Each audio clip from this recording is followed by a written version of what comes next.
김수복 씨. 네, 반갑습니다. 김수복입니다. 우상의 황혼 발제자신데요.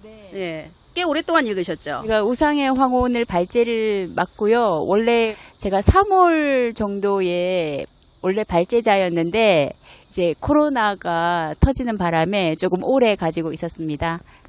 우상의 황혼 발제자로서 이 우상의 황혼은 어떤 책이다라고 소개하고 싶으신지요? 우상의 황혼을 좀 알고 발제를 하겠다고 한 건 아니었고요. 네. 처음에 책을 읽었을 때 너무 혼란스러웠습니다.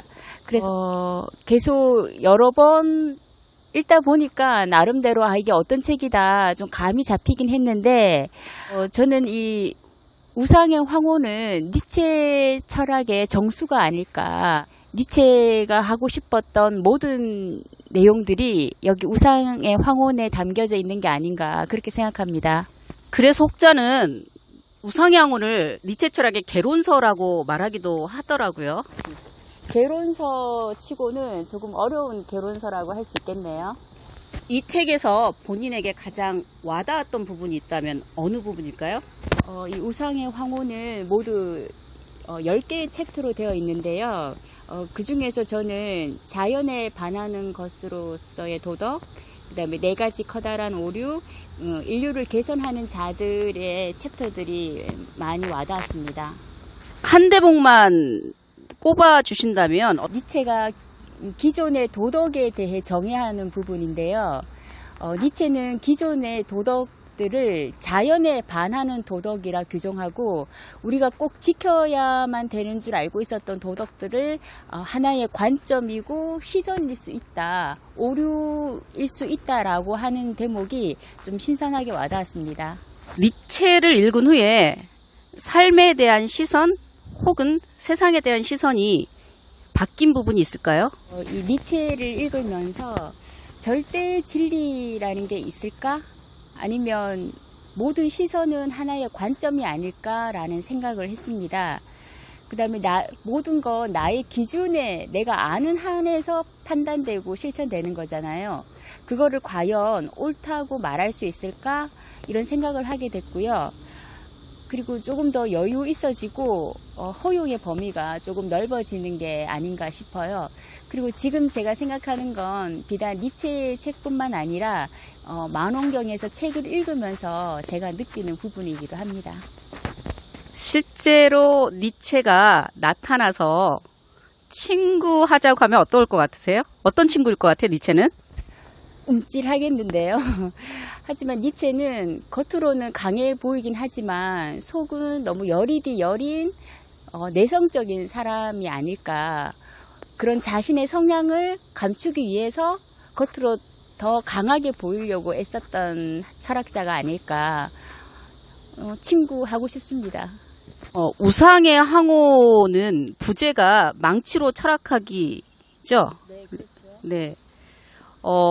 혹시 본인이 가지고 있는 우상은 뭐가 있을까요? 제가 가지고 있는 것 중에 버리고 싶은 것은 저는 좀 생각을 많이 하는 편이에요.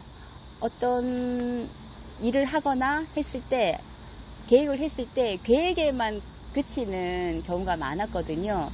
그러면서 생각으로 그걸 하게 되면 이럴 것이고 결론은 이렇게 나겠지 해서 그냥 그걸로 끝. 그래서 이 책을 읽고 나서는 그런 생각보다는 조금 행동이나 실천으로 가려고 그런 부분들이 제가 깨트려야 될 저만의 우상이 아닐까 생각합니다. 일종의 상상 속에서만 어떤 실행을 하고 계셨군요. 그렇죠. 예. 네. 그걸 이제 행동으로 옮기시겠다. 네. 지켜보겠습니다. 그 단계까지 하면. 우상의 황혼이 쉬운 책은 아니거든요. 네. 이 책을 읽을 때 옆에 놓고 도움을 받았던 책이 있다면 소개를 좀 해주시겠어요? 네. 제가 읽었던 것 중에 그 하인츠 슬라퍼라는 작가가 쓴 니체의 문체라는 책을 우연히 찾아서 읽게 됐는데 이 책을 읽고 나서 니체가 왜 그런 스타일로 아포리즘적이고 반어적이거나 은유적, 비유적인 표현을 왜 많이 쓰게 되었는지, 왜 그런 문장 부호들을 과할 정도로 쓰게 되었는지를 이해할 수 있는 책이었고요. 그 다음에 정동호의 여러분들의 논문 형식으로 지어진 책이 오늘 우리는 왜 니체를 읽는가라는 제목을 달고 있는 책인데요. 이 책은 니체를 여러 각도에서 볼 수 있는 책이어서 도움을 받았습니다. 그리고 그 위디커 차프란스키가 쓴 니체, 그의 생애와 전기라는 책은 외국 작가로서의 니체를 바라보는 일대기가 아주 진솔하게 담겨져 있어서 좋았고요. 그 다음에 한 권으로 읽는 니체라는 책은 고병권 작가가 번역을 하기도 했는데요. 이 책은 니체에 관한 여러 가지 소문들에 대해서 답하는 형식으로 되어 있어서 좋았습니다. 그 다음에 철학의 세 가지 질문은 마이클 켈로그라는 사람이 지은 책인데요. 이진경 작가가 번역한 책입니다.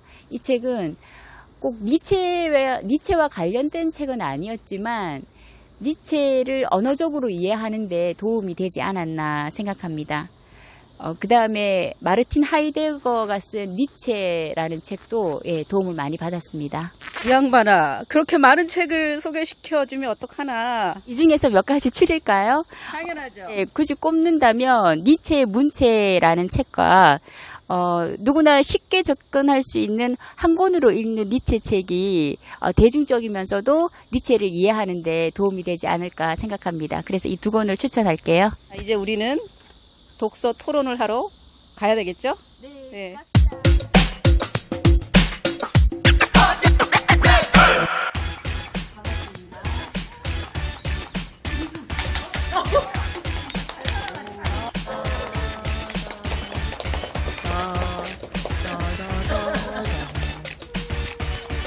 생각을 불러일으키지 않다. 니체는 문장 구호의 하나의 과제를 정하는데 독자가 어찌 보면 우리말로 촌철살인적인 니체를 남겼는데요. 니체가 늘 주장하는 게 자기 자신에 집중하는 거잖아요. 우리가 두 가지 아주 시각적이라고 봅니다. 하나는 우리가 앞에서 나왔지만 표현하거나 또는 표현하면서 완벽하게 재현할 수 없다는 거예요.